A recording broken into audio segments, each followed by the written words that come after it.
Hello बच्चों, आज हम पढ़ेंगे समांतर श्रेणी अरिथमेटिक प्रोग्रेशन के बारे में। तो समानांतर श्रेणी किसे कहते हैं? समानांतर श्रेणी संख्याओं का एक ऐसा समूह है जिसमें दो क्रमागत संख्याओं के बीच का अंतर समान होता है। जैसे संख्याओं की हम एक ऐसी सूची लिखते हैं, यहाँ देखिए लिखते हैं जैसे 17, 20, 23, 26, 29, आगे भी चाहे तो लिख सकते हैं। तो यहाँ पे आप देखिए दो क्रमागत संख्या यानी कि 17 और 20 के बीच का अंतर क्या है? 3। 20 और 23 के बीच का अंतर 3। 23 और 26 के बीच का अंतर 3। 26 और 29 के बीच का अंतर 3। इस प्रकार हम क्या देख रहे हैं कि दो क्रमागत संख्याओं के बीच का अंतर क्या है? समान है। यहाँ पे देख सकते हैं सभी के बीच का अंतर 3 ही है। तो संख्याओं की ऐसी सूची को ही हम समांतर श्रेणी या एपी कहेंगे। जैसे एक और उदाहरण लेते हैं, 23, 21, 19, 17, 15 और आगे भी। इन दोनों के बीच का अंतर आप देखिए क्या है? -2। 23 और 21 यानी कि ये घटते क्रम में है। इन दोनों के बीच का अंतर -2, इन दोनों का -2 और इन दोनों का भी -2। यहाँ पे आप क्या देखेंगे कि दोनों संख्याओं के बीच, दो क्रमागत संख्याओं के बीच का अंतर सब आपस में समान है, तो इसे हम एपी कहेंगे। अब एपी में ये प्रत्येक संख्या पद कहलाती है। ये पहला पद है, ये दूसरा पद है, ये तीसरा पद है, ये चौथा पद है, ये पांचवा पद है। यानी कि इसे हम टी या प्रत्येक पद को हम लिख देते हैं, प्रत्येक पद को टी या ए से सूचित करेंगे।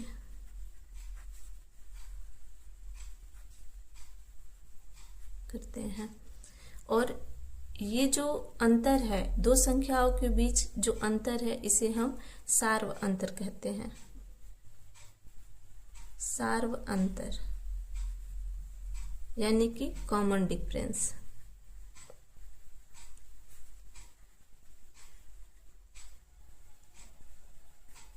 इसे हम डी से सूचित करते हैं।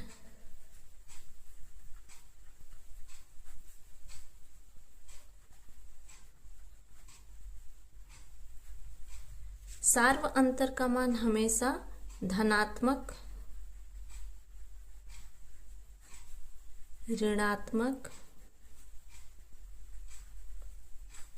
या शून्य भी हो सकता है। हमेशा याद रखेंगे कॉमन डिफरेंस या सार्व अंतर का मान जो है धनात्मक, ऋणात्मक या शून्य हो सकता है। जैसे यहीं पे देख लीजिए 17 और 20 का जो अंतर है 3 है, ये धनात्मक है।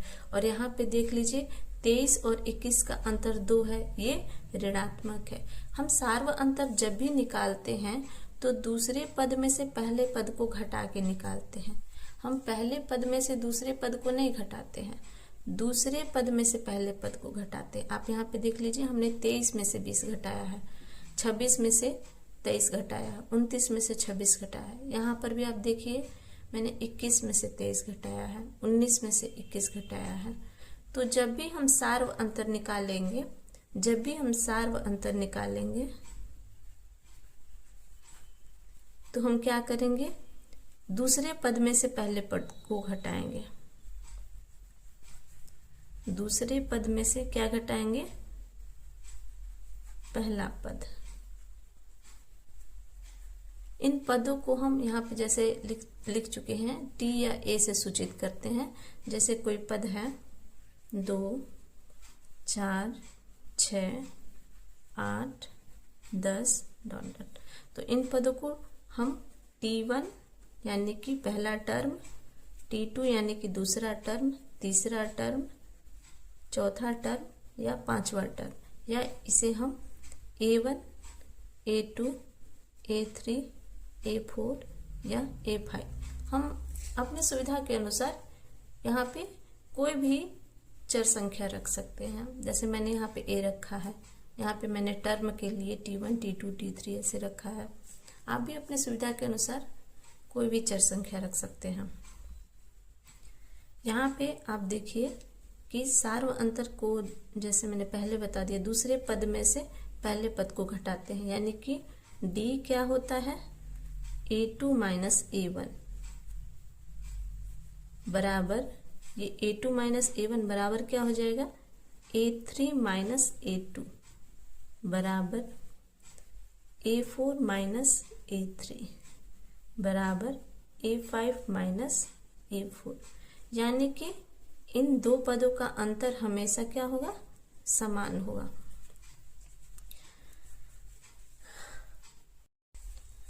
यहाँ पर हम कोई एक AP ले लेते हैं,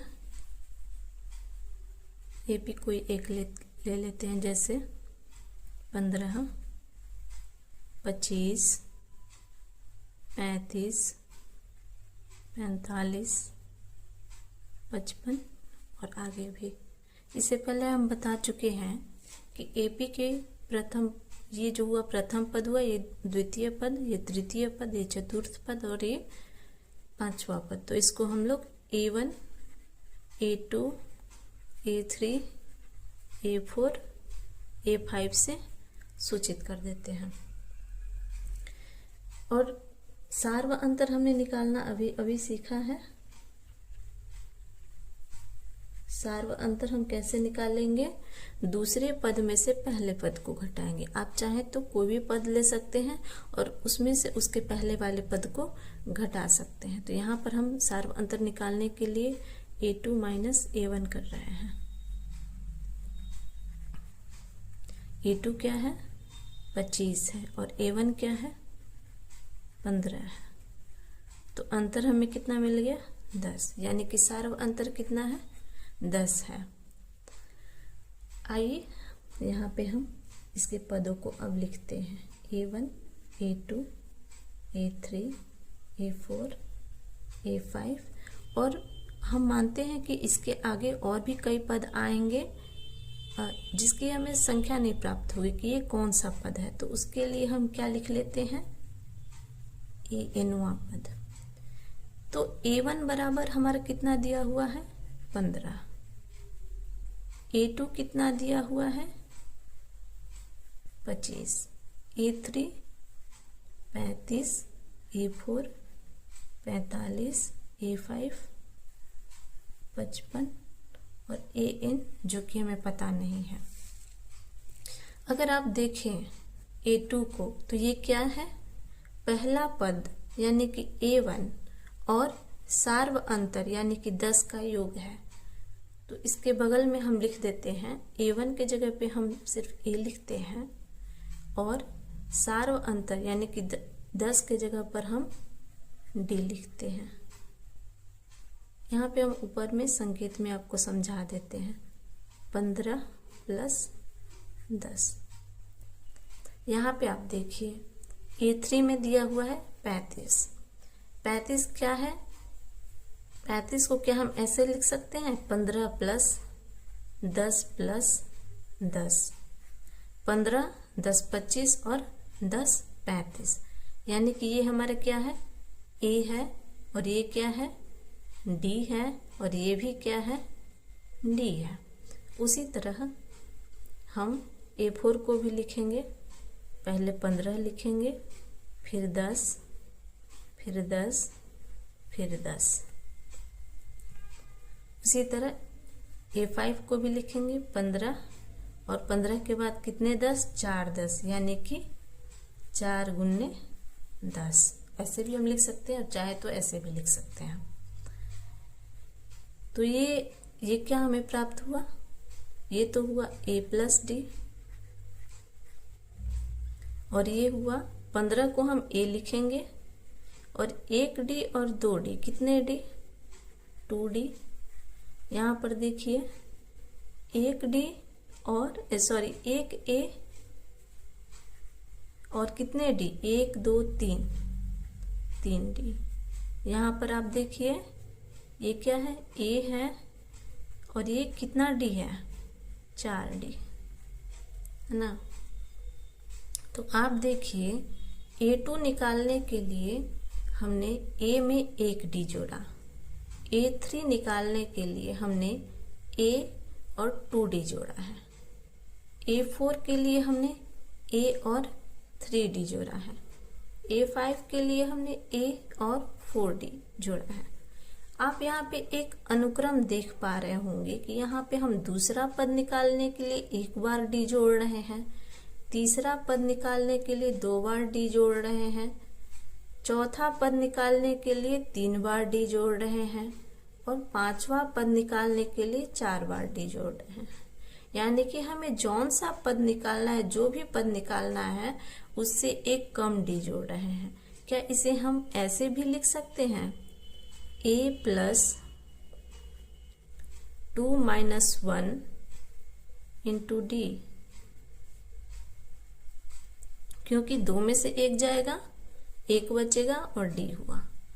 क्या हम इसे ऐसे लिख सकते हैं, A +